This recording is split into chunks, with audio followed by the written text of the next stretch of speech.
Good afternoon. It's Wednesday, the 7th of December 2022, just after 1 o'clock. Welcome to UK Column News. Your host today, Mike Robinson, myself, Brian Gerrish. We're delighted to be joined by Alex Thomson, bringing us Eastern approaches from the Netherlands, and our nursing correspondent, Debi Evans. We're starting the news with a smile today, but we can't tell you why. If you want to find out what the joke is, you need to join us in extra time.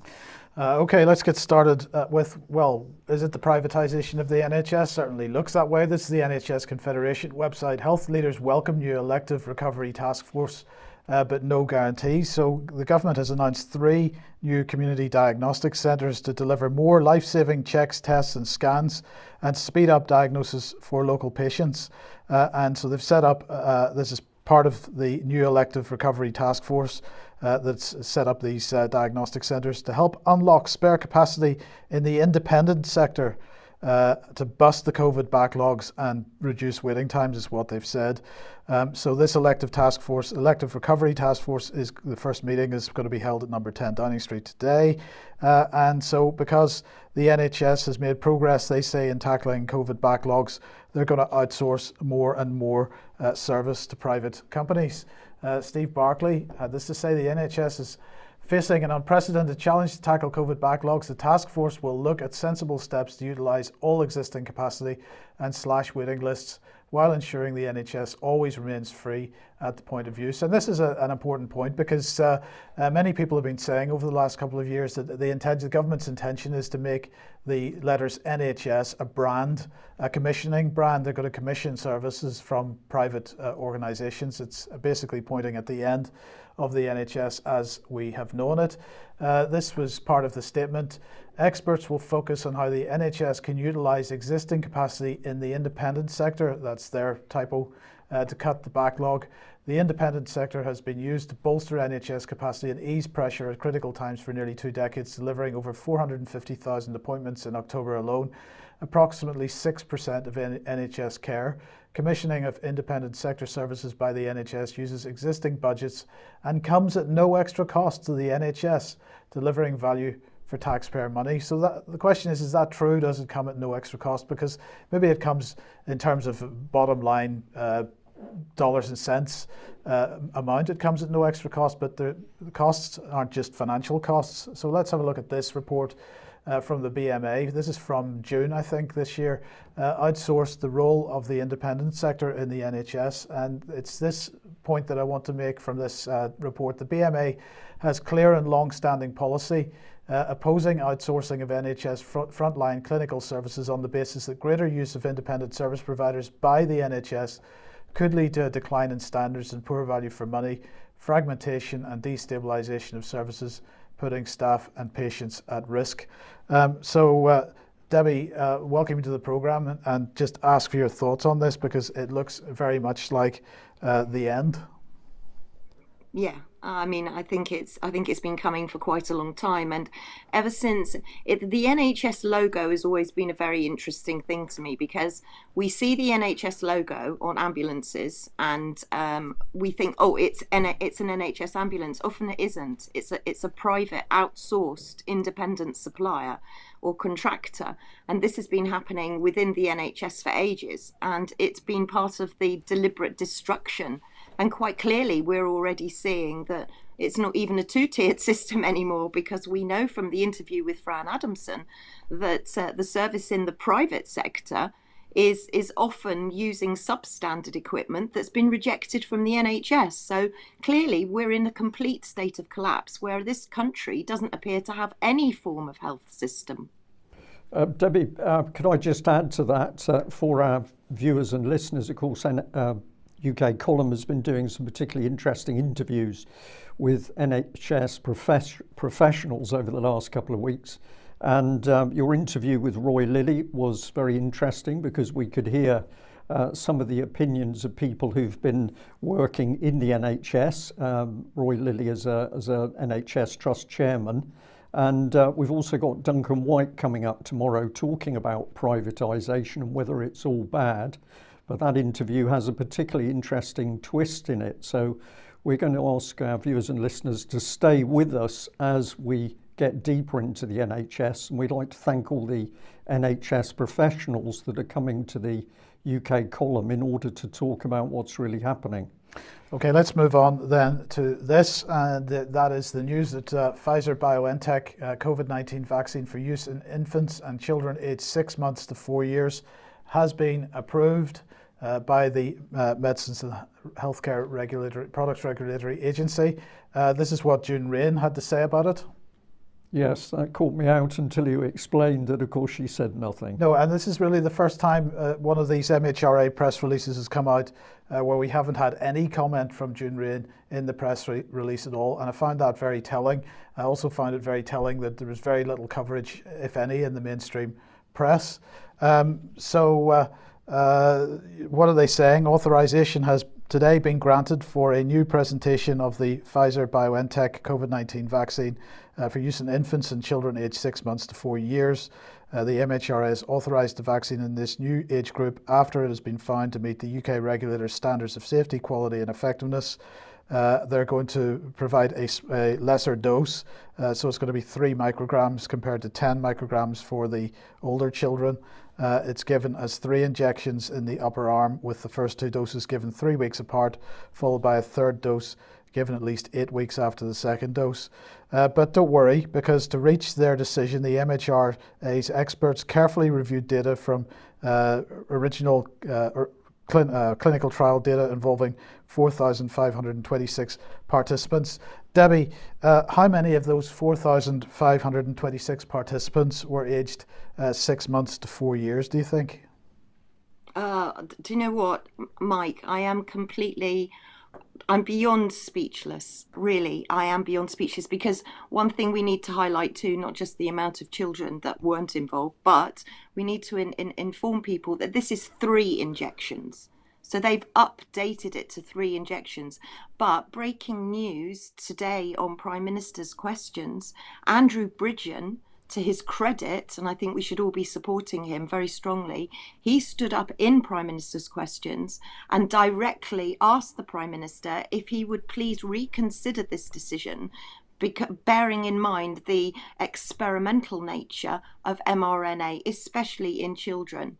And he was given pretty short shift back from Rishi Sunak, who assured everybody that the injection was safe and effective, and that it was the JCVI, it was their responsibility to make the recommendation. So whilst it's the MHRA's obligation to approve it, authorise it, it's then up to the JCVI to approve it for specific age groups. And that's just a short, quick answer that Rishi Sunak gave, and then he just moved on. But Andrew Bridgen did a really good job.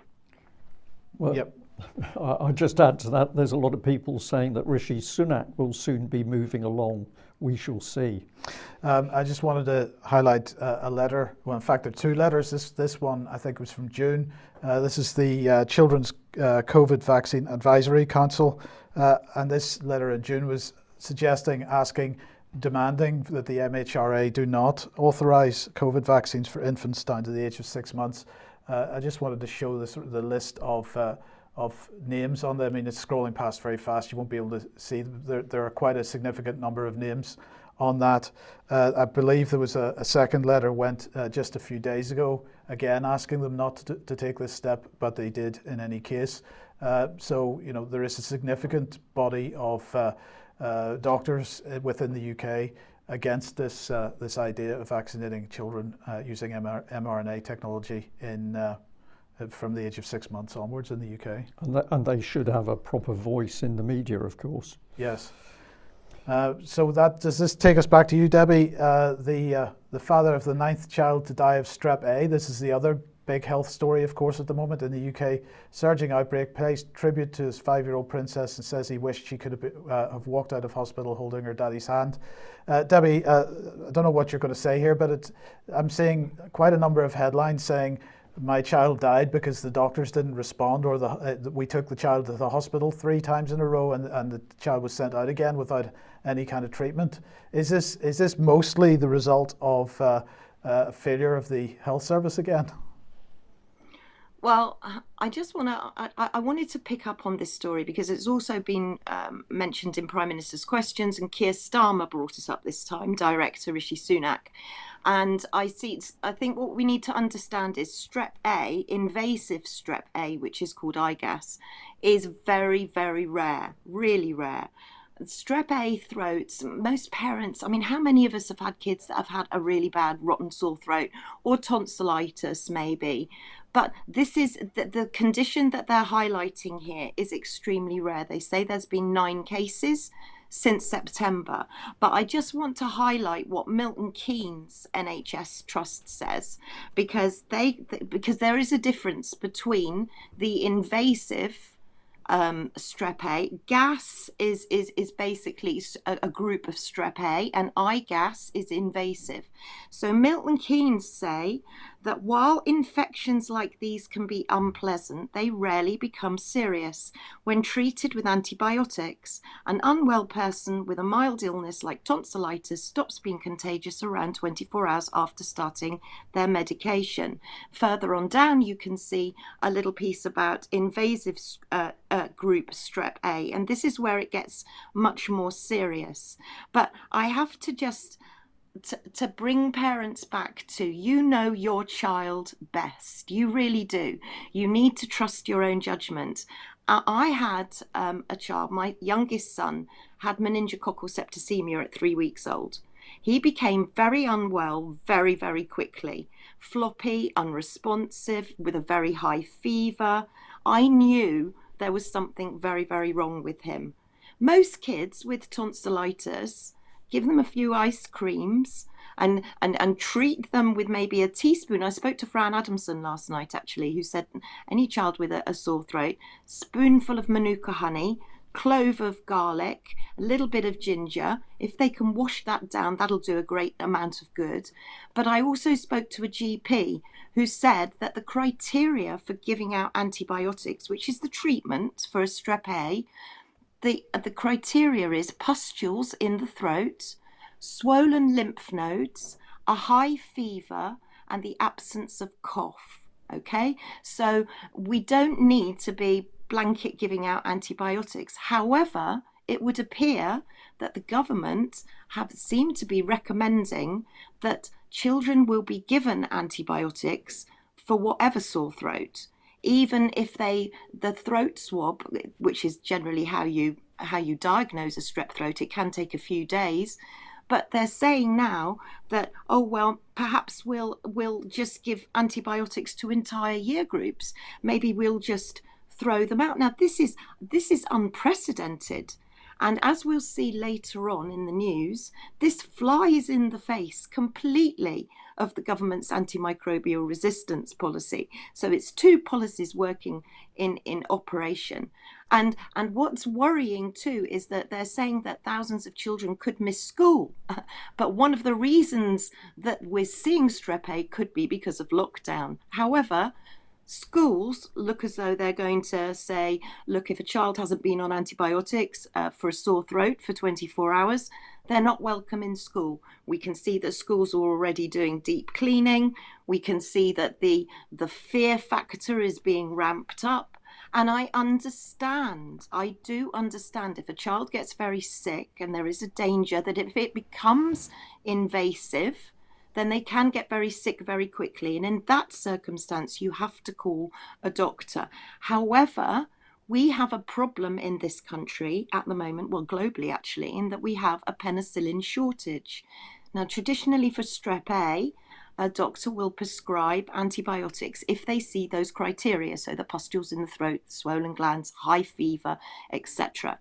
Parents will probably have given their children Calpol, infant paracetamol, according to the patient information leaflet inside, because don't forget it's paracetamol. If that child deteriorates, then they get very sick very quickly. But antibiotics are in short supply, and the government has just said they're not in short supply. Don't worry, we've got plenty. However, this is not what we're hearing from pharmacists. And we've been hearing this for quite a while. There's going to be some form of antibiotic shortage. and pharmacists are telling us there are. And if all parents are going to go running to their doctors for antibiotics, honestly, the GP that I spoke to last night said this is unprecedented. But what can we see coming down the line? Is there something more sinister coming down the line? Are we going to be telling parents that there's a vaccination for strep A? Is that what we're looking at? Are we going to rush something down with the 100-day mission? Or indeed, is this going to be another reason for the government to say your children's immune systems have been compromised during lockup, so therefore you've got to get your children jabbed with COVID-19? Because clearly we can see the drive for the COVID-19 vaccine is still going on. They're still pushing it. So, we have to be mindful of the agenda. We saw it with respiratory syncytial virus, exactly the same. And now we're seeing it with strep A. So parents need to, your children. And if you're really that worried, then call a doctor. But otherwise, if they're running around and they're complaining of a sore throat and they're able to eat an ice cream, just keep an eye on them, is my advice. Okay, thank you for that. Now, you've had a response from the MHRA here on COVID-19 vaccines. I know that you stayed on the case. What's the significance of this reply? Well, this is a very interesting reply, and I'm not the only person that's received a reply late on a Sunday evening. And this time, as we'll come to see in a minute, this was from Andy Morling, who is the enforcement officer for the MHRA. You might remember that he was on a board meeting recently. Now, it's a little bit, again, sorry, Mike and Brian, it is a little bit small for me to read, but I will very, very quickly say that he does say that some side effects can come to light when used by larger number of people that took place in clinical trials. Well, of course, we've rolled it out nationally, but that paragraph that I've actually written in red, I wonder if one of you would be kind enough to read it, because I think, Mike, you'll be interested in what he says in the second paragraph. Okay, I'll just do one of the other lead-in sentences because I think it gives it a bit of context. He's saying this was regarding support for vaccine injured, which I hope reassures you that patient safety is our highest priority. Regarding your first question, with any major new UK vaccination campaign, we always develop a proactive vigilant strategy, and the COVID-19 vaccines are no exception. Like all medicines, vaccines can cause side effects. Most are mild and short-term, and not everyone gets them. Some side effects can come to light when used by a larger number of people than took part in a clinical trials. With respect to the anticipated volume of suspected adverse drug reactions reports for the COVID-19 vaccination program, this was estimated from a number of previous vaccination campaigns. I've got to just stop there. Was estimated from a number of previous vaccination campaigns. My goodness. We acknowledge that actual numbers of reports will depend on various factors, including the number of doses administered and use of concurrent treatments, for instance, to manage fevers. Our past experience with other new immunisation campaigns is that we tend to receive a single yellow card report per 1,000 doses administered, and so we prepared our surveillance systems on this basis. Debbie, I think people are going to have to freeze the screen to read the rest of it, but This is truly incredible. They are now being forced to admit that, I almost don't know how to describe this, because it's not incompetence. This is planned incompetence. This is a complete and utter failure of due diligence. Yeah, absolutely. But you know what? I would really like Mike, if you wouldn't mind, to read out that second paragraph, because it's exactly what Mike has been talking about in the past. So it might answer one of Mike's questions, but it's gonna bring more questions forward, I think. Okay, so he went on to say it's important to note that a report of a suspected side effect is not proof that the vaccine caused it, but a suspicion of this by the reporter. We developed a range of resources and technology to support the proactive vigilance of the COVID-19 vaccination programme. The use of artificial intelligence was one element of that. We take every report of a suspected side effect seriously, and we have combined the review of reports of adverse events of special interest with statistical analysis of anonymised clinical records. This specific AI tool chosen for the surveillance of COVID-19 vaccines was due to the potential size and scale of the vaccination campaign. The tool was not used for the assessment of yellow card data, but to help ensure that all the information from the reporter is well structured to support analysis and subject to robust quality assessment. This is a really important point. They didn't use AI to make any kind of analysis of the data. What they did was they set up an AI system, they claimed, to fill in the blanks on yellow card reports that were submitted by doctors and the general public. We don't know what the algorithms that were behind this AI were. We don't know or are, and we don't know what changes they were making to reports that were being submitted. And so it's impossible to know whether the reports were actually submitted accurately at the end of the day, Debbie. Yeah, absolutely, 100%. And I know we're tight for time, so I want to carry on with the letter because it gets even worse. And I think again, viewers are going to have to freeze the screen because there's so much information in there, specifically also pertaining to children. The second part of the letter, and you can see, hopefully, if you've got the slide there, Mike, I've got a picture of Andy Morling on the slide. Is there a next one?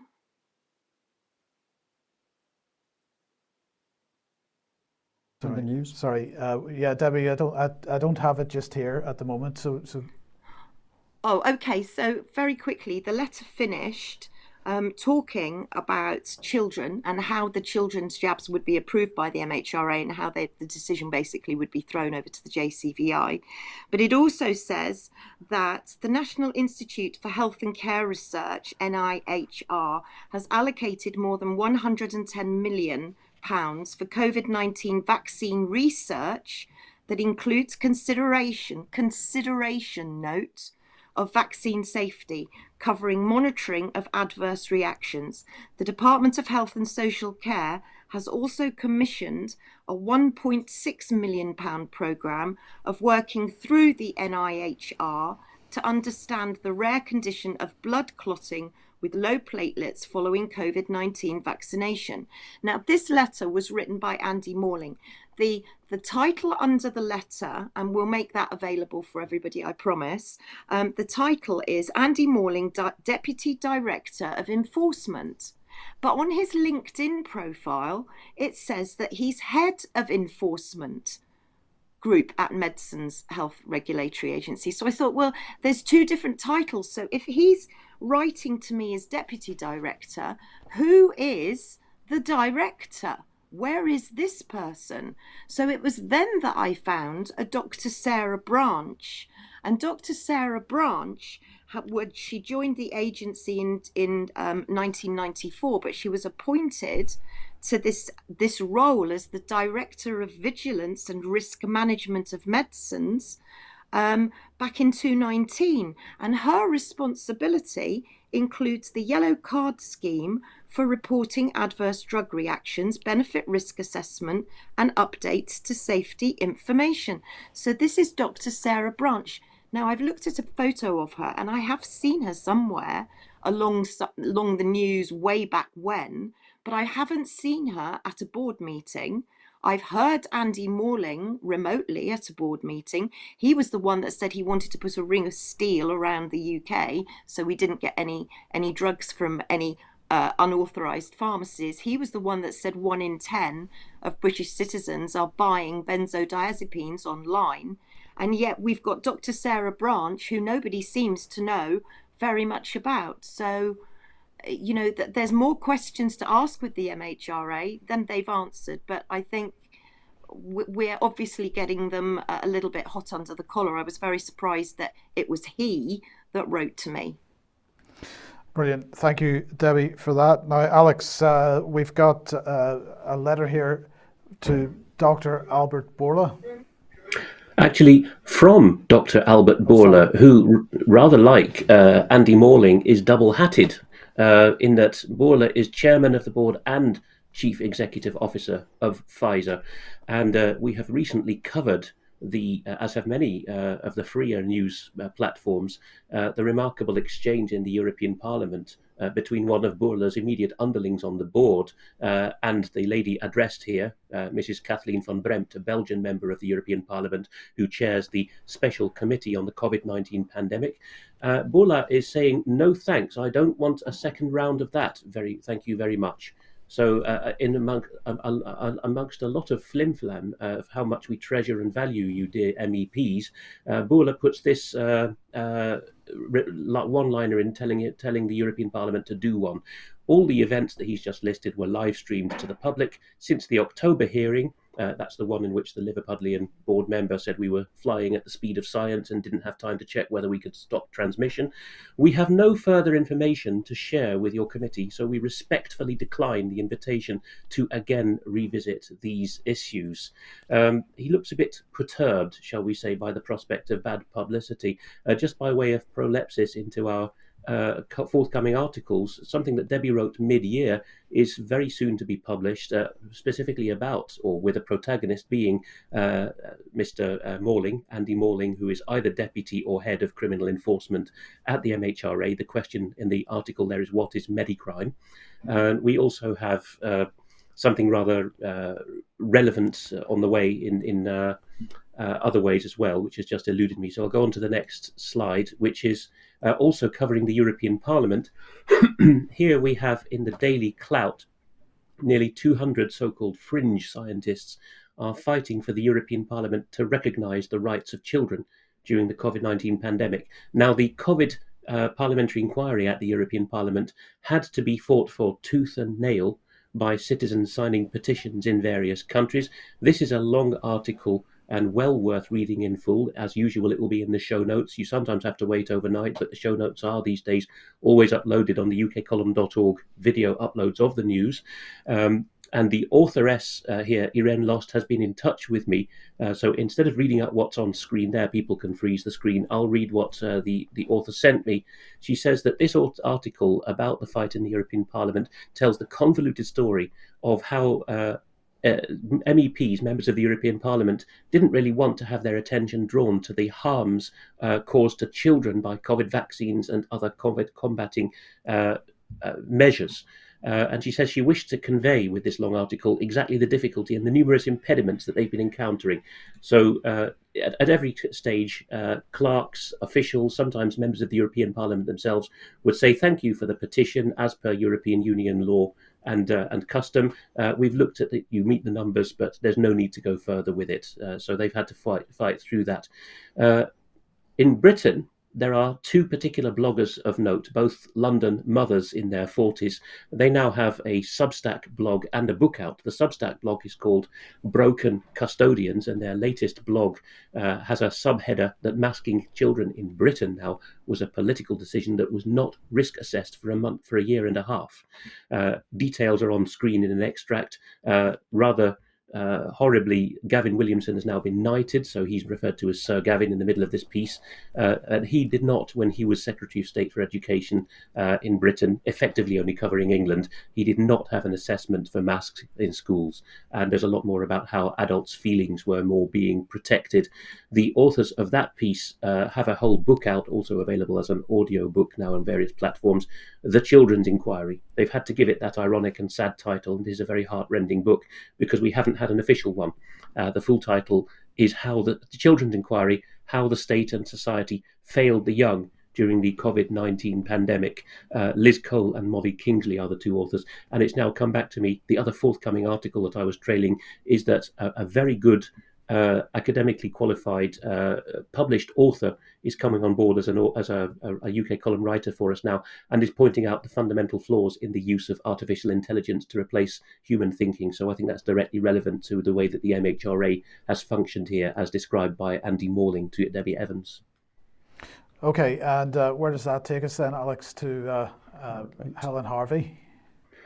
Yes, we're going to be trailing shortly how Debi did a wonderful interview released yesterday with Roy Lilly, one of the good, free-thinking, broad-minded older managers of the National Health Service. And he pointed out in an aside there, or both Debi and Roy Lilly did, that the NHS Foundation Trust in Harrogate in Yorkshire, North Yorkshire, has got a thou shalt mask again policy and thou shalt social distance, acting as a law unto itself. Here's something else concerning from Harrogate that a viewer sent us. Helen Harvey, the service manager for school-age immunisation service in that local NHS trust in North Yorkshire, has issued a mass letter to parents and guardians to years 7, 8 and 9, so that is 11 to 14-year-olds in the English education system. They're going to be delivering a nasal flu vaccination. No word on whether it's an mRNA platform or not. There are some occasions, says Ms. Harvey, where an injection is the most appropriate route for vaccinating for some children. The consent form that the link below takes you to is for nasal flu. If you select no, you will be asked a series of questions to establish if your child is eligible for an injection. And the viewer who sent this back, saying his child was absolutely not going to get it, replied further to Miss Harvey, why do you use behavioural manipulation techniques such as, quote, if you select no, you will be asked a series of questions to establish if your child is eligible for an injection, end quote. Is it not more reasonable to assume that those who say no are saying no because they know vaccines are useless and in some cases cause severe harm or death? He talks about the official science being garbage. So he made a strong fist of it in a lawful, calm and polite manner, and I think a lot more of our viewers will be doing likewise. Okay, Alex, thank you very much for that. I'm just an interjection on the subject of behavioural manipulation, because you've quite rightly pointed it out here, or the viewer pointed it out, in respect of Harrogate and District NHS Foundation Trust. But of course, this is occurring across the country. And a big thank you to the viewer who pointed this document out to us. It's from October 2021. It's from the Department for Business, Energy and Industrial Strategy. What's the title? Net Zero, Principles for Successful Behaviour Change Initiatives. And what I really want to do in this short segment is to drive home to people the power of these sorts of initiatives and how the fact that they're spread right the way across all of the the government agencies and subjects themselves. But of course, who have we got linked in with this in this particular document? Linked in with the department, we've got the Behavioural Insights team, and encourage our viewers to go and actually have a look at their website. I have tried numerous times to speak to them, but they don't want to reply via their media number or via email. But go and have a look at the people involved. So I've just chosen this particular gentleman, Chair of Behavioural Insights US. And if you have a look at his background, appointed by President Barack Obama to serve in the position of Associate Director of the Office of Strategic Partnerships of the Peace Corps. So just think about the quality of the people involved and start to ask yourself whether you trust them to change your behaviour. But this is also available on the Behavioural Insights team. It's a little video clip. Well, it's a Cast.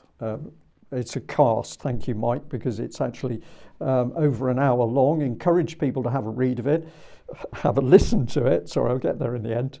But the key bit is that if you start to have a look at the people involved, so it says in the second of a two-part climate change special, BITS Head of Energy and Sustainability, Toby Park, sits down with Cambridge University Professor Teresa Marteau, Moira Nicholson from the Cabinet Office and Valentine Quino from the Centre for Cities.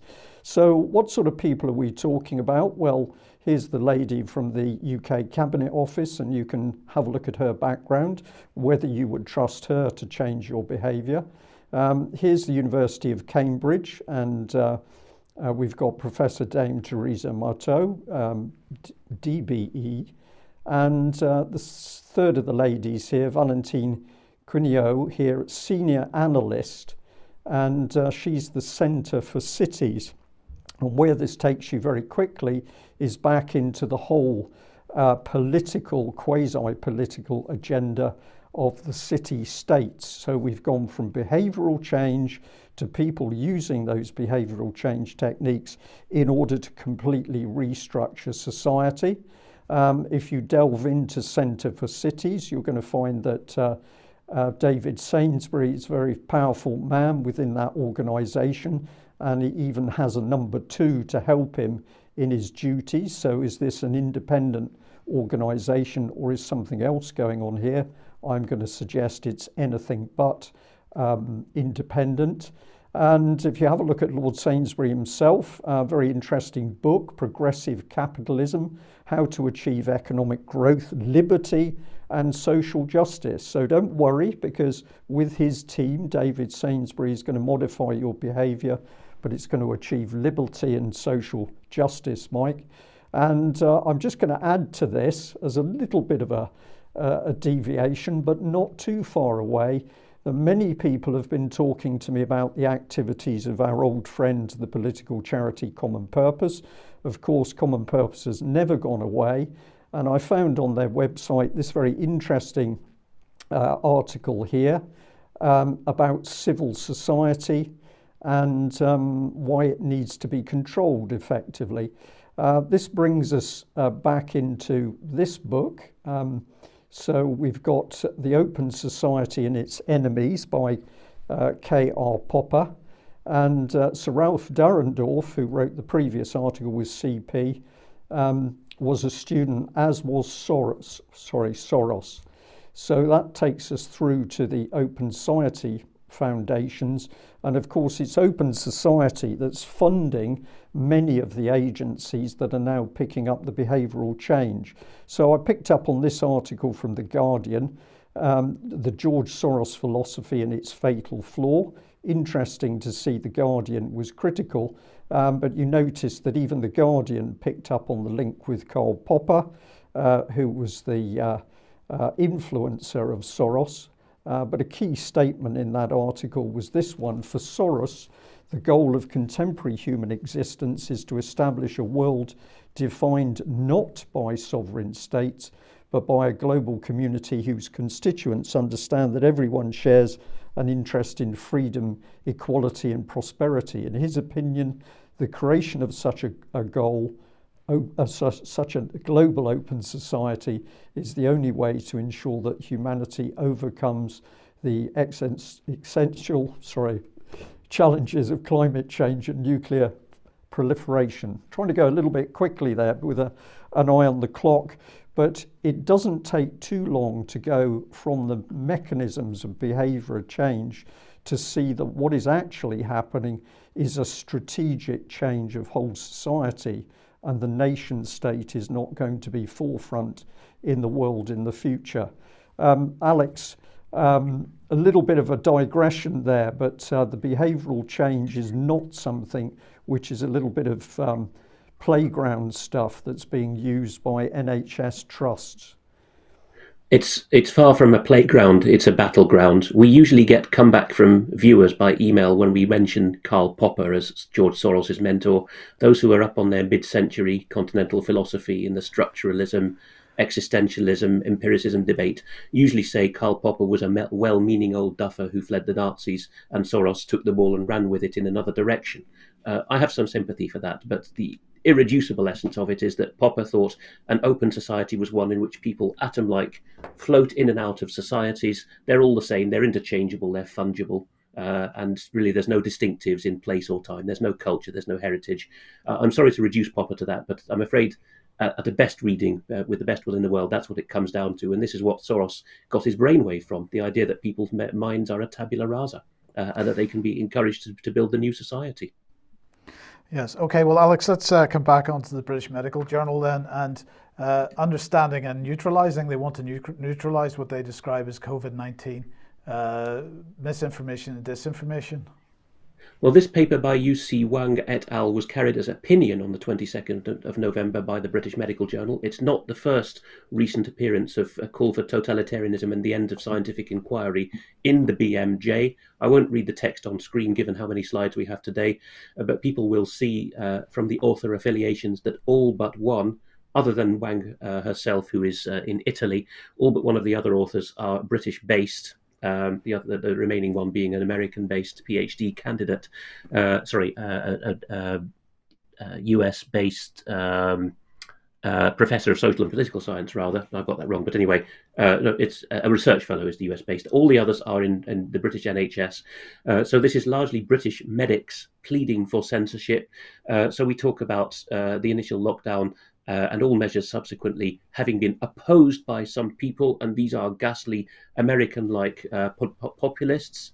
They go on to talk about infodemics, parroting what Mr. Tedros Ghebreyesus, the leader of the World Health Organization, talks about. It's a key part of pandemic management, and they call for legal measures in a bit I haven't shown on screen. And finally, they talk about how to deal with science denialism. And they talk, just as we were doing in an earlier segment, noticing this, that halfway down that final extract, you see that children could have been protected. I think they're talking about masks here without naming them, but they've been unnecessarily exposed to a virus through this lack of hard action by government. There's been some comeback. And again, I won't read these, but you can see just from a casual glance at the, you can get this by going to the page in question and going to replies, of which there are 5 at the moment. You can see that the UK Medical Freedom Alliance finds itself maligned and says that they have been named without being given a right to reply. This approach borders on the defamatory, is manifestly unscientific and falls short of the BMJ's editorial standards. On the left, you see that the HART group, H-A-R-T, well known to most of our viewers now, has said that they have really been traduced as well. Finally, among the 5 replies, I highlight this one by Dr. Ros Jones, who says that Dr. Wang is calling for censorship and an end to scientific discourse, and she's not sure whether Dr. Wang has read any of the publications of those whom she attacks, which is probably quite near the bone. So one more from me. Oh, so beg your pardon, we've changed the order, so I shouldn't have done that. That's it. That is from you. So this is the Birmingham City Council tender notice, Alex, and I just tidied this up a little bit. So we've got a description here. The council wishes to appoint one supplier for the provision of national and international genealogy services for the purpose of locating next of kin in order that the council can comply with its statutory obligations under the Act. You can tell us more about that in a second. A single supplier model has been chosen, and what they're basically saying is the selected supplier will use the lead information to locate a relative to undertake necessary funeral arrangements for the deceased. So what are they saying here? That when somebody passes away, if they don't have immediate contact details for their next of kin, they're going to employ at goodness knows how much money, because I noticed on this tender document there's no value applied to it. They're going to employ an organisation to search through genealogical records to track down the next of kin in order to slap a bill on them. Yes, and it could go as far as DNA mass sampling here, because Birmingham City Council, given that London is 33 boroughs, Birmingham City Council is the largest municipality in the United Kingdom, and it's very roughly comparable in population terms to Amsterdam, the largest Dutch municipality. The Dutch press have covered over the years that Amsterdam, and therefore presumably Birmingham too, is facing hundreds and hundreds of anonymous funerals a year of people who died in their apartments alone or whatever. But the new angle here is those who've been euthanized or pathwayed. So if we put the slide back on screen, we can see that the viewer who sent this through to me made the cynical gloss on this. After we've dispatched you, we'll send the bill to your family. And you're quite right to notice the open-ended financial or budgeting here, Mike. They must be thinking it can recoup more than it's an outlay. So we'll send the bill to your family, who might be some cousin in Pakistan or somebody in Britain who can't speak English. We'll send the bill to your family, and we're not pretending that we are not collecting data. No, indeed they're not, because they're talking about data right here. So without a universal population register, which is still beyond the pale in Anglo-Saxon countries, this is a backdoor route to achieving the same, which is pinning the costs of sometimes non-voluntary hospital deaths on the next of kin, whether they're in Britain or not. Yeah, okay, thank you, Alex. Now let's just quickly move on to digital currencies. And I just wanted to highlight this, although it's probably too late to do anything about it now, because this debate will be happening within the next hour or two, I would have thought. But this is from Toby Young's Free Speech Union. And he's saying, as you may recall, Sally Ann Hart, MP, tabled an amendment to the Financial Services and Markets Bill a couple of months ago, which would have made it illegal for payment processors like PayPal to withhold or withdraw service from customers on the basis of their lawful political beliefs. After a conversation with the Bill Minister, she withdrew that amendment, having been assured that the government recognised this was a problem, particularly as we move towards a cashless society, and would consider whether the best way of solving it was via legislation or regulation. Well, the bill is coming back to the House on Wednesday, that's today, and there's been no communication from the government about the issue, so Sally Ann is retabling her amendment. If we're to push the government to act on this, it's very important that as many MPs as possible speak in favour of Sally Ann's amendment, and that's new clause 27 during the debate today. Now, it's unfortunate that we only saw this today, but nonetheless, that is happening this afternoon. I still think it's worthwhile making sure that your MP, all our MPs, understand that this is important. But moving on to the issue of central bank digital currencies, and one of the countries which is well ahead of everyone else is Nigeria. And a couple of days ago, yesterday, the Nigerian central bank pushed out this release. And what's it saying? That now the maximum cash withdrawal per week via automated teller machines shall be 100,000 naira, subject to a maximum of 20,000 naira cash withdrawal per day. So that's 100,000 naira per week. So basically, what does this work out at? So now limited to $45 per day and $225 per week from ATMs. Individuals and businesses will also be restricted to taking out $225 and $1,125 respectively at banks. So that's if you go to the actual bank counter. That's the maximum you'll be allowed to take, with individuals being given a 5% fee and businesses a 10% fee for any amounts above those limits. So if you want to take your own money out of your bank account, you've got to pay 10% to the bank. The maximum cash withdrawal via point of sale terminals, so in a supermarket or whatever, is capped at $45 per day. Now, why is this happening? Well, let's have a look. Here's Haruna Mustafa, from the Nigerian Central Bank, saying customers should be encouraged to use alternative channels, brackets, internet banking, mobile banking apps, USSD, cards, e-Naira, etc., to conduct their business transactions. And it's e-Naira that is the most important, because this is what it is. It is, of course, a central bank digital currency. This is what they say about it. With 81 countries and more on the race to develop their own central bank digital currencies, let it be very clear that we are not just another CBDC. We are a people-oriented digital currency leveraging technology to connect individuals and businesses for easy trading and financial inclusion. We push the boundaries, bridge the gaps, and tell actual humane stories. We are the foremost audience-centric digital currency, brandishing a face. What do you say about that? Well, I'm laughing, Mike, but I'm not laughing because it's funny. It's incredibly serious, but it's got to. What are a lot of people saying these days? Clown world. This is part of clown world. Well, look, I'm just going to make the point that only 53% of the Nigerian population actually has access to electricity. That's 2020 is the most recent statistics on that. So, they've clearly got the priorities right. Yes. Okay. Let's move on. Alex, purchasing gold. Yes, a viewer has written, and I won't read it all out for lack of time. We have so much today, but I know that some of our viewers like buying gold and silver bullion by post from various sellers. Perfectly lawful, and if you get it right and look carefully at the regulations, also not taxable, as it is the same in most countries, especially if you buy vintage coins. But anyway, MasterCard, being one of the big three credit card companies in the world, has decided to block the purchase within Britain. There's no foreign angle here other than MasterCard being in St. Louis, Missouri, but it's a British viewer buying bullion from within Britain for delivery to Britain using sterling. But the MasterCard credit card blocks the transaction, and MasterCard reviews it and says that a couple of weeks ago, transactions of this kind are called security threats.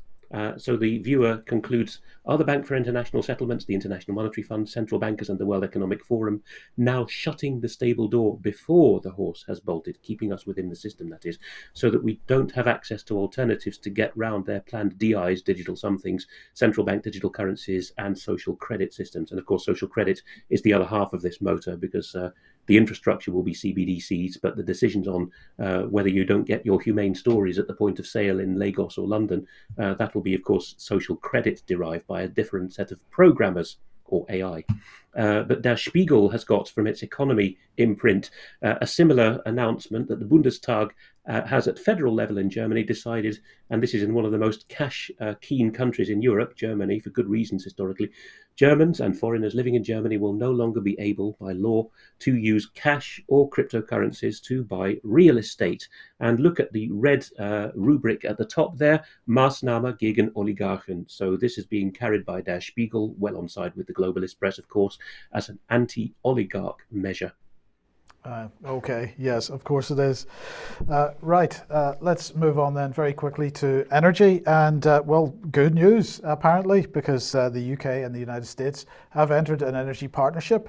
I'm sure most people have heard about this by now. The initiative will be steered by a new UK-US joint action group. Lots of new groups being set up, led by senior officials from the UK government and the White House, and they're going to drive work to reduce global dependence on Russian energy exports, stabilize energy markets, and step up collaboration on energy efficiency, nuclear and renewables. But the main point is that it's going to guarantee supply into the UK of huge quantities of liquefied natural gas from the United States, something along the lines of at least 9 to 10 billion cubic meters of LNG over the next year to UK terminals.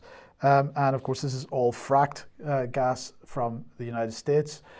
Together, the UK and US will ensure the global price of energy and security of our national supply, says Rishi Sunak, that it can never be again manipulated by the whims of a failing regime. This partnership will bring down prices for British consumers and help end Europe's dependence on Russian energy once and for all. Do you think it'll bring down prices? Not at all, Mike. No. Not at all. No. So this is what the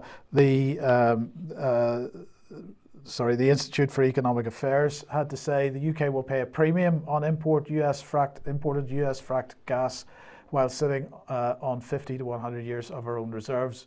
Well, of course, it's being used by some in the country to demand that we open up the fracking industry in this country. But certainly there will be a premium on US fracked gas. So that takes us to Ukraine, perhaps. Well, it does, and I'm going to come in on Ukraine. I'll try and cover this in the time we've got. It's just been such a busy news today.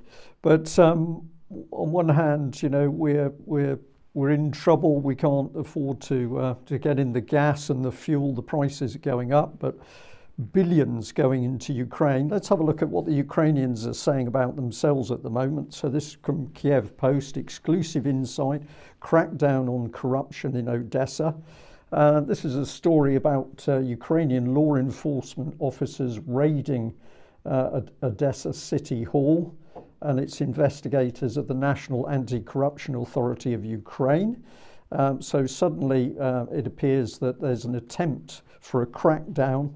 But as you get into the story, you start to see that actually this is because they're worried about really how the West is seeing them in light of loans to Ukraine. But this one here is saying that it's an organised scheme due to which the Odessa port facility lost some 93 million. And it goes on with other figures of millions. Which is all to do with corruption within Ukraine. And we've already said on the UK column that there's weapons systems coming in from the West and then going out the back door to be sold on the black market. So corruption is the issue.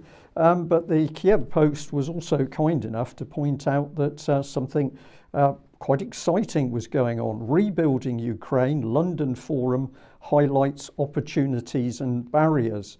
And what was interesting with this article is that they had this picture of the Conservative trade envoy for Ukraine, Baroness Mayer, and she had this. Well, she wasn't saying this word for word. I've inserted this from the text from the company, but from the article. But she was busy praising various companies and organisations. So let's have a look at it. I'm delighted to open the Ukraine Infrastructure Forum, and would also like to thank the Strategy Council and representatives of the international finance and banking sectors, private businesses, the Ukrainian government, and representatives from Ukraine's local authorities. She was praising all those people for being present in this very interesting gathering. And in the article, it goes on to talk about the money. So we've got the European Bank of Reconstruction and Development, EBRD, saying they'd got a portfolio of $4.4 billion, 53% in infrastructure, and they've already committed 1.1 billion this year and are going to give a further 1.5 billion next year. So money is of no object when it comes to Ukraine at the moment.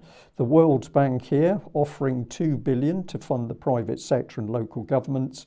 And the article then went on to say this: while the mood of the forum was generally upbeat, the vast scale of the undertaking to restore and renew Ukraine, estimated at no less than 1 trillion, opened many questions that will need to be addressed in the near future. So this is what Zelensky was talking about when he was begging the West for that $1 trillion, but meanwhile the destruction goes on. But Newsweek was very interested. This is quite an old article. And why was I interested in this? Well, Boris Johnson's Ukraine trade envoy says Germany not totally our friend. So we can bring in the Baroness again. And what part did she play in this article? Well, this is part of the background. British Prime Minister Boris Johnson's trade envoy has warned German leaders that they risk being on the wrong side of history by vacillating on support for Ukraine in the ongoing Russian invasion of the country. This is what it was all to do with. And if I just bring in a couple of the detailed bits here. So German-born Meyer spoke at the launch of a report by the Council on Geostrategy detailing the security situation in the Black Sea, which called on NATO nations to increase engagement with regional allies in the face of Russian aggression and destabilisation. So who exactly was the Council on Geostrategy? We'll come there, but let's have a look at some of the comments. So she's talking about Germany's hesitation in supporting Ukraine. That means getting the weapons in. I think once again Germany is probably a little bit on the wrong side of history. Scholz's resistance to sending more weapons to help Ukraine makes his pivot to expanding German defence spending very dubious. On one hand, we've just heard that Germany is selling arms to Russia, and on the other hand, that they are still buying quite a lot of oil. Scholz came out and said we can't really reduce our dependency on Russia because it's going to be an economic disaster. Well, that was factually correct. And she goes on with this very vitriolic criticism of the Germans because they are not getting into the war fast enough. And here, if Russian President Vladimir Putin succeeds, he's on his way to turning all of Europe into a Russian sphere of influence in which NATO is neutral and the Americans are absent. So I've labelled that, would that actually be so bad? But my point is that on one hand, this woman is clamouring to get the weapons into Ukraine and to keep the war going. And then she turns up on stage to help advise as to how the destruction's going to be rebuilt, making more profit for the people who provided the weapons. And if you want to have a look at the Council on Geostrategy, this is their opening page. And we've got a little bit of video where they're saying in their own words what they're really about.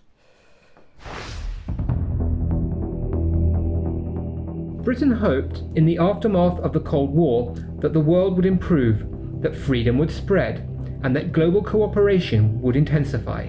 However, we were too complacent. Our country and its partners face numerous growing threats, and now our future looks more uncertain than ever. We looked on as Russia dismembered Ukraine. We've struggled to confront China's global expansion, and we have yet to acknowledge the severity of the environmental crisis. Meanwhile, anti-unionist and anti-enlightenment forces have emerged among us, weakening Britain's ability to respond. To this we say, enough is enough. And to meet these challenges, we have founded the Council on Geostrategy, to take part in the continual struggle to strengthen Britain and reassert our leadership in an increasingly uncertain and dangerous world. With our Strong Britain initiative, we advance robust new approaches to strengthen our country's national resilience, bolster its industrial and technological base, and boost its discursive, diplomatic and military power. Our geopolitics program sets out to promote realistic new geostrategies in the Euro-Atlantic, the Indo-Pacific and the polar regions to enhance international security in cooperation with our allies and partners. And with our environmental security program, we provide responsible new solutions to render our economy more prosperous and sustainable, and to spread green technologies around the world. From the heart of London, our mission is pursued through research and events. We engage with parliamentarians, policymakers, foreign diplomats and officials, the press, experts, businesses and the wider public, both nationally and internationally. To find out more about our mission, our programs and our initiatives, please visit www.geostrategy.org.uk. So my question is, who's running the show? Is it the British government, or are we into these very powerful think tanks? And it didn't take much research on the on Geostrategy's website to find this little bit here. The Council on Geostrategy is a member of the Development Concepts and Doctrines Centre Global Strategic Partnership run by RAND Europe. So very, very quickly, Alex, we are in here to the very powerful think tanks. This is way over the heads of governments controlling this agenda. And we'll have a little look at RAND. But what are your thoughts?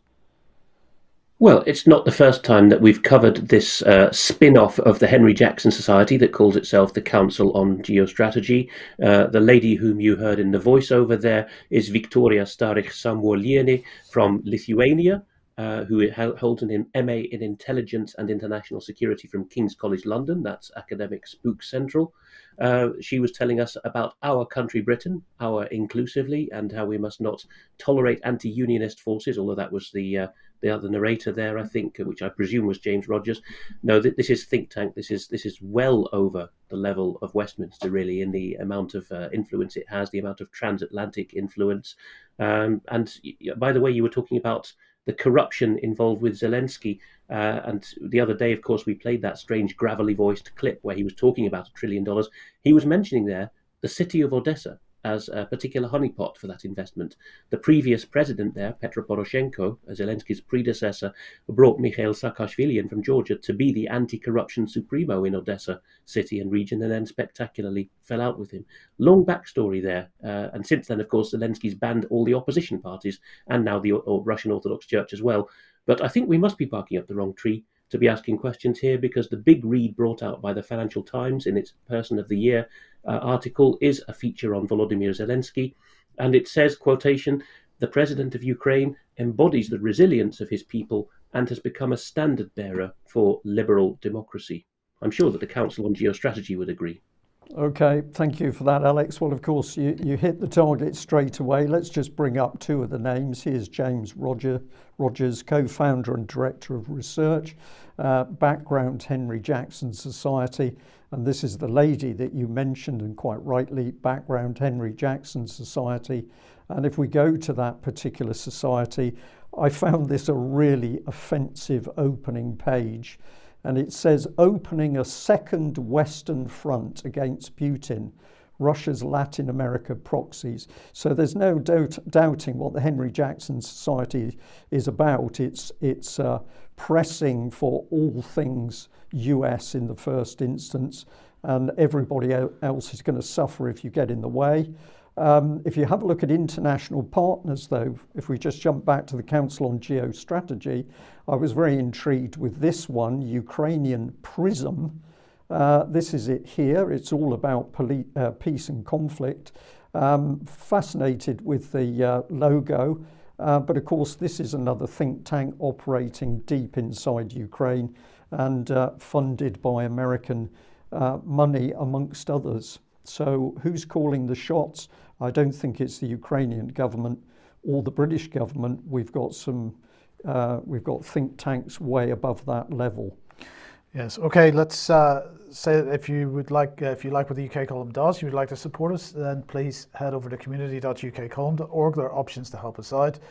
You could pick something up at the UK Column shop, but as we said, if you wanted to do that for Christmas, time is running out. So please do pick up whatever you need sooner rather than later. But please do share anything that you find on the various platforms as well. I'd like to mention that on Saturday this week, we are hosting, on behalf of the Doctors for COVID Ethics, another symposium, this Symposium 5, and a whole host of fantastic speakers on that, and including Sukhrit Bhakti, Catherine Austin-Fitz, Patrick Wood, Wolfgang Wodarg, Michael Palmer, and so on. Well, they're going to be talking about mRNA, they're going to be talking about how to stop the shots, menticide and mass atrocity in the era of COVID-19. It's going to be an interesting day, and that will begin at 1600, 4 o'clock Saturday afternoon UK time.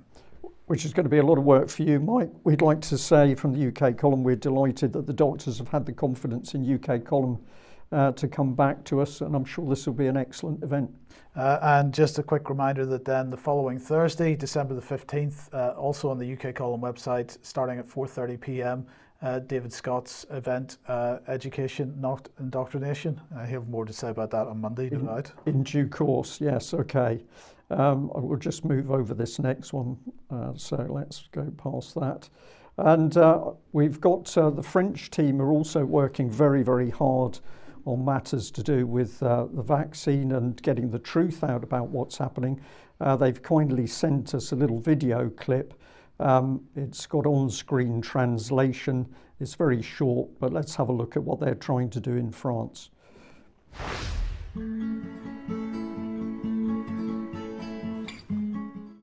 Le 10 décembre 2022, témoignons et changeons l'histoire. Nous avons choisi pour cet événement, le 10 décembre 2022, jour anniversaire de la Déclaration universelle des droits de l'homme de 1948, car il s'agit d'une guerre contre l'humanité, dans le double sens de la communauté humaine de la Terre et ce qui fait de nous, corps et âme, des êtres humains, avec notre mémoire et notre avenir. Le 10 décembre 2022, à partir de 10h ou de 14h selon vos disponibilités, témoignons partout publiquement par l'image et la parole.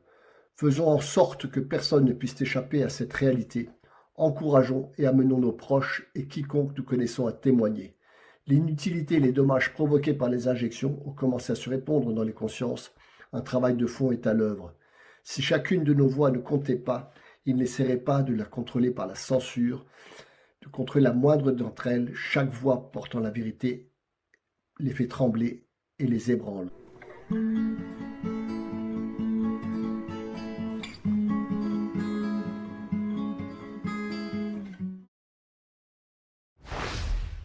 So we're going to say well done to all the people who've got together in France and who are standing up to be counted. And if you're a French speaker and can help promulgate the event, we'd be extremely grateful. Here's just a picture. Does it show much? Well, in some ways not, but in other ways it does. This was sent through to us by Paul, who'd witnessed some people arriving at a roundabout close to the Windsor Slough area, as you can see from the sign, and they'd got a variety of banners. They just started to post these when a number of police cars turned up, and it was very clear very quickly that the police were going to get very aggressive if they attempted to post these signs. Ultimately, the group moved down the road and were able to post the signs here. But the viewer said to me, it was just incredible to watch the nature of the police simply because people were posting signs. And Alex, very briefly, please. Yes, just as we mentioned, Roy Lilly is a big hitter in NHS thought and a well-intentioned and well-informed man. We did have a bit of flack in the chat room during the live streaming of this yesterday. It's now on the front page of the website. The title is Former NHS Trust Chairman Roy Lilly, Is the NHS Safe? People were calling him controlled opposition and saying he had the wrong narrative. I think we'll be getting into that in extra time. The whole point is to establish with Mr. Lilly and others of his great calibre that we are safe and responsible people to talk to, and that we will let people, we will bear them out and hear their message. Really, that's as important as a purity spiral of having people whom we agree with 100% on the show. And Debbie Evans did a spectacular job of interviewing him in a winsome way. So I think they should be building more bridges that way. And we'll continue to point out to our viewers that we're not interested in what's now called purity spiraling and having only people on side who agree with us on everything, medical or otherwise. Among Debbie's many other recent good interviews, this is particularly heartrending and compelling. Adam Rowland fixed up with his oxygen line there, talking about how horrendously he's been let down. If I gave one detail, it would do injustice to all the others. He's the man who lost everything. He's more or less on the level of a blues song, how much he's lost. It's appalling to listen to. But more importantly, even than that, is that he's had to tweet since then that people who have shared his interview on Facebook have had him the share taken down, in some cases being banned. He's got the right determination, though. I am not misinformation, and we shall not be silenced. And he invites Facebook to make medical judgments on the basis of his actual medical records. Yeah, okay. Thank you for that, Alex. Where does that take us? Right, Debbie, let's come on to antimicrobial resistance. Right, well, I'll try to get through these as quickly as I can. So antimicrobial resistance arises, this is the government's definition, it arises when the organisms that cause infection evolve ways to survive treatments. The term antimicrobial includes antibiotics, antiprotozoals, antivirals, and antifungals. Now, just quick examples of that are you'd use an antibiotic for strep A, you'd use an antiprotozoal for something like malaria or toxoplasmosis, you'd use an antiviral for something like HIV or herpes, and you'd use an antifungal for something like athlete's foot or thrush, or there are some obviously more serious fungal infections. So AMR is everywhere, as you probably just saw in that slide, the World Bank, the WEF, the United Nations. So where do we go to in the UK? Well, we go straight to Dame Sally Davis. And I know that we've spoken about Dame Sally Davis before, but I just want to highlight her again because she was the Chief Medical Officer before Chris Whitty.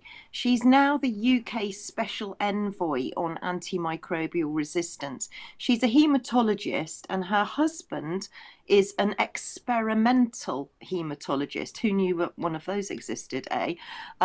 So then I wanted to see who else was involved in this whole AMR thing. And very quickly I could see that it was actually our very own Jungle Joe, Matt Hancock, who introduced he launched the press conference into AMR. And actually, for anybody that's watching now live, Matt Hancock has just decided to stand down as an MP at the next election, so he won't be re-standing for his seat. I wonder why, but he knows an awful lot about AMR because he launched the vision. And there again we see Dame Sally Davis at the bottom there. She's a trustee of Bill Gates's Gates Cambridge People. Now Bill Gates is very involved in antimicrobial resistance, as you can see, so we've got a huge amount of people involved. Now I just want to take people back, if they haven't ever met Dame Sally Davis. This was Dame Sally 9 years ago. It's a very, very short clip. Have a look at this. Hello. I want you to join me in watching the panel discussion at the Royal Society of Chemistry about antimicrobial resistance. And I want you to join me because there's some exciting science in this, but more importantly, this is a grave threat to our society as we know it across the whole globe. Already, we know that people are dying because of antimicrobial resistance. Indeed, at least 25,000 in Europe every year, 23,000 in the States, and sadly, one small child or baby every 5 minutes in Southeast Asia. This is so important, our government is going to put it on our risk register for the government next to climate change and terrorism and pandemic flu. We are all taking this seriously, but the way we're going to solve this threat is through science, and the science will be exciting. Join me in watching this live panel discussion. So that was Dame Sally 9 years ago saying that this was a global threat. Let's look at Dame Sally 2 weeks ago. And again, this is a very, very short clip. 2 weeks ago. We all know that without diagnostics, current and new antibiotics will be incorrectly prescribed and overused. That'll speed up the development of resistance and puts us all at increased risk.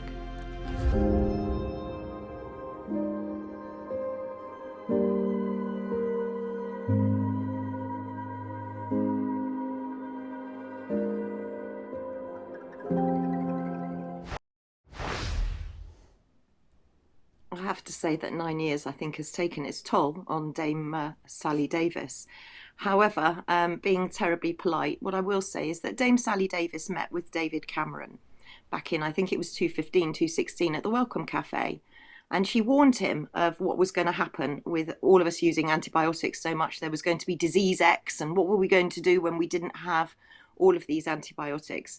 So David Cameron commissioned the O'Neill report back in 2016 with regards to antimicrobial resistance. And you can see it there up on screen. You can see Jeremy Hunt's name down in the bottom left-hand corner.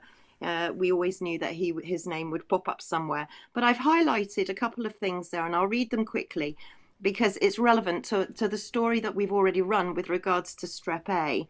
So 3.3 says, it is critical that patients receive the antibiotics they need, but to protect those same drugs, we must ensure that they are used only when appropriate. It goes on to say, we will reduce inappropriate antibiotic prescribing by 50% with the aim of being a world leader in reducing prescribing by 2020. And clearly you can see that this has been discussed at a United Nations meetings as well. And then when we just flip forward to what Sally Davis is saying now, and the fear, because she's still banging the fear drum, so she's actually saying that antimicrobial resistance is more serious than climate change. So AMR could kill us before climate change. So here we go, we're starting to see the next emergency, the next global fear factor being ramped up, and considering that they don't want to give out antibiotics, it's quite extraordinary that the government are throwing out this policy with regards to Strep A. Moving on to Theresa Coffey, because she figures heavily into this. She was very naughty and she gave a box of antibiotics to a friend, and she got absolutely chastised for this. So as a result, and she also wanted, when she was health secretary, she wanted antibiotics to be available over the counter, which in some countries, I think Thailand is one of them, they are available over the counter, where she was called moronic and all sorts of things. So she was called out for that. And Sally Davis is still going on about why antibiotic resistance isn't going to go away. In fact, she's even spoken, because there's a charity, Antibiotic Resistance, Antibiotic Research UK is the charity, and we haven't done any research into antibiotics really since the 60s.